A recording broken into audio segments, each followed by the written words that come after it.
Hey, I'm Monje from Austin, Texas. What we're talking about today is recovery. When I think about recovery, I think about 5 different things that I use to be able to improve it. The first one being monitoring, the second being mindfulness, the third being modality, the fourth, nourishment, and the last is sleep. Starting with the first one, I use the Omega Wave and I use HRV. What the Omega Wave allows me to do is it allows me to check my CNS readiness. So my central nervous system, its energy systems, and my DC potential and my ability to be able to adapt to particular types of training that day. If you take a look at that particular monitoring tool, it'll take a look at some different things that allow you to take a look at whether or not you can take either speed work, power work, strength, aerobic, and skill. So that's a great proxy to take a look at those particular things and what you can adapt to best that day. So if I need more recovery, I'm gonna find out with that tool. What I also use is HRV, and my heart rate variability will tell me the type of stage that I'm at. So the more variable my heart rate can be, the more it can take. And some days will be different than others. And so that will also give me some feedback and see if I can take something very intense, moderate, or not at all that day. And so if I can use those 2 proxies, I can actually manage my week and even my month a little bit better. I move on from that onto mindfulness. And I do that in this order because when I wake up in the morning, I monitor first so that I can know what's going on. And then I do my mindfulness that allows me to kind of take all that logical stuff and just get it out of my head for just a second. And just remember that I need to breathe. And breathing to begin with is going to be more parasympathetic if I'm making sure to practice my exhale and not being in a constant extension and a big inhale. So if I can have a breathing practice, it helps me become more mindful, not only in the morning, but also throughout the day. And I use a couple of apps for that as well. I use Insight Timer, which kind of helps the bell going for me. I also, from time to time, use Amala and some tools that I've used from other practitioners that help me be a little more mindful in the moment that I'm meditating, but also throughout the day, and making sure that I'm aware of how I'm perceiving the world and making sure that I'm in more of a parasympathetic state and just kind of chilling out versus freaking out while I'm going through my day. The third is to go through the modality that you choose. So based on the proxies that I used at the very beginning, I might actually choose an activity that would be more strength-based and I could go ahead and go for it. Or I might need to do something that's more aerobic maintenance. So the aerobic maintenance could be anything from just choosing an aerobic activity like cycling, swimming, running, low-level walking and moving, maybe some hiking, some forest bathing like I'm doing now, maybe just hanging out with my daughter and swimming for a little bit. She's 2 years old, so it's pretty simple for me to do. I move a lot of lymphatic fluid when I'm swimming, and so I can get a little bit of a flow going, but not necessarily put a whole lot of load on the body, and that helps me recover.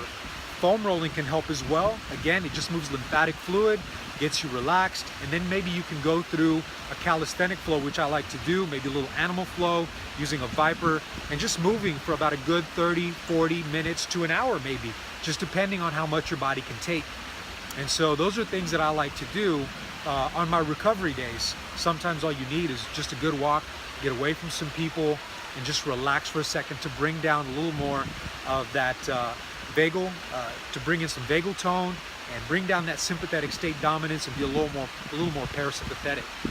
So the modality, that, let's say we've got that out of the way, and now we move into more the nutrition standpoint.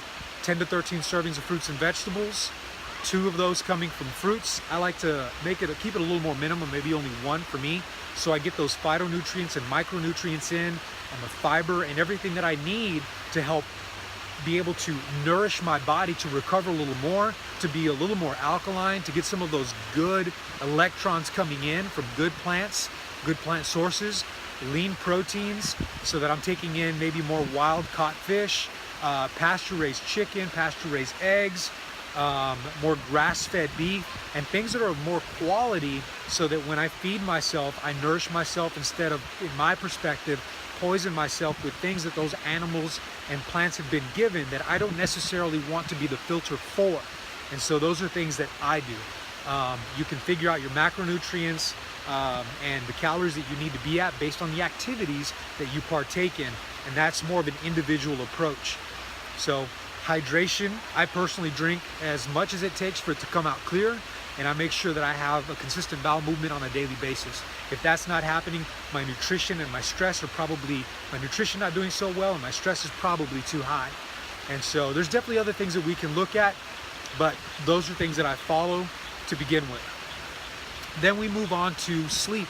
Now the sleep itself starts as simple as being able to wake up in the morning and see the sun when you go to bed. Right now I'm bathing in it. I'm having a good time, I'm absorbing it a little bit, and my suprachiasmatic nucleus in my eyes understands where I am relative to where the sun is because I'm exposed to it. If I don't get that and I'm exposing myself to blue light on a daily basis, then I'm getting an artificial sensation of where I am on the planet, which throws my circadian rhythm off.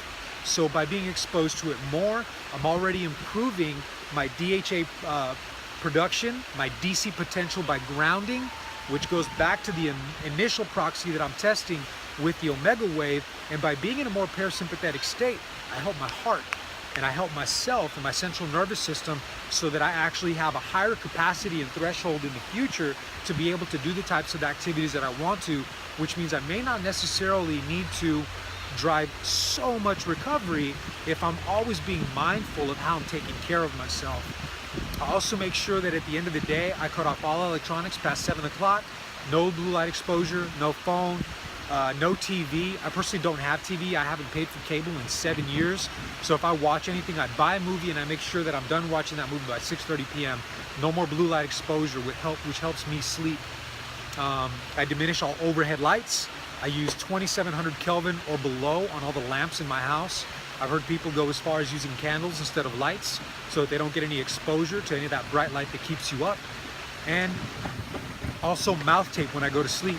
So my mouth taping keeps me breathing through my nose, which helps improve vagal tone. It helps warm the air and slow the air that comes in through my nose as I sleep. And then that helps me get into a deeper sleep, improving my nitric oxide production, dilating the blood vessels, improving blood flow and oxygen flow through the body. It helps me reach a much deeper sleep. I feel like I've actually gotten maybe 10 hours of sleep when I've only gotten maybe 7 or 8. Personally, I actually do anywhere between 8 to 9 hours in bed, so that I know that if I'm in bed for 9, I actually get 8. And at a minimum, if I'm in bed for 8, I get 7. And so that kind of gives me a protective rule to make sure that I'm always getting the best amount of sleep that I can. And I'm falling asleep at a consistent time at about 9 o'clock in the evening every night. So I use a couple of supplements, kind of jumping back a little bit into nutrition to help decrease neurotransmitters that are keeping me awake during the day. I've heard people use L-theanine. I personally haven't tried it, but I've heard great things. I love using valerian and hops, which actually helps you create a little more gamma